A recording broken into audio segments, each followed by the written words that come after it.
Hi అండి, welcome back to our channel. ఈరోజు వీడియోలో వచ్చేసి మన ఇంట్లో ఉండే ఆశీర్వాద్ ప్యాకెట్స్ని ఎలా రీయూజ్ చేసుకోవాలో చూపిస్తానండి.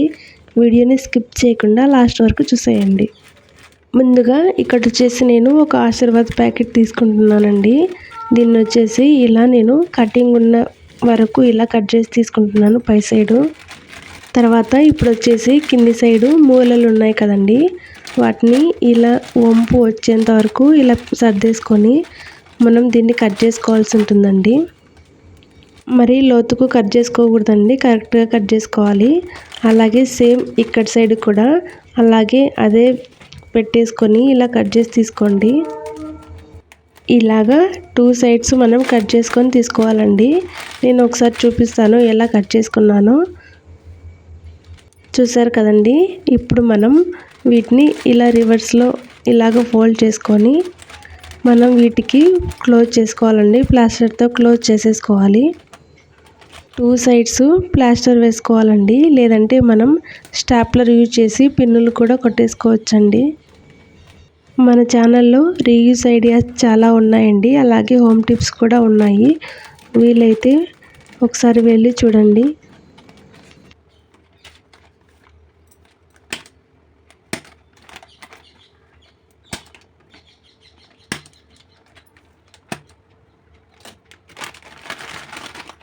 పిన్స్ కానీ ఇలా ప్లాస్టర్ కానీ వేసేసుకున్న తర్వాత మనం కవర్ని తిప్పేసుకోవాలండి.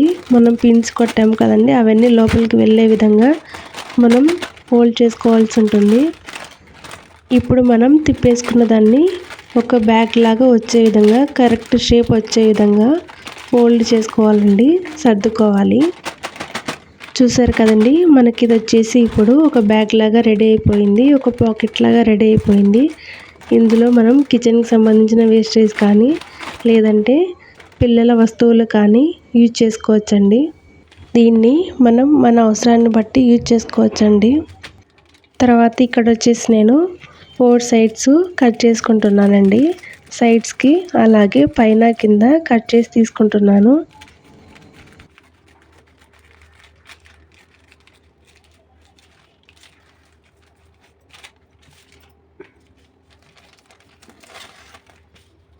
ఇలాగా కట్ చేసుకున్న తర్వాత మనకు ఇది వచ్చేసి ఓలిగలు చేయడానికి యూజ్ అవుతుందండి. అలాగే అత్రాసలు, గారెలు చేయడానికి కూడా యూజ్ అవుతుంది. మనం వీటిని బయట ప్రత్యేకించి కొనాల్సిన అవసరం లేదండి. ఎటువంటి ఖర్చు లేకుండా ఇలాగ ఈజీగా ఇంట్లోనే చేసుకోవచ్చు.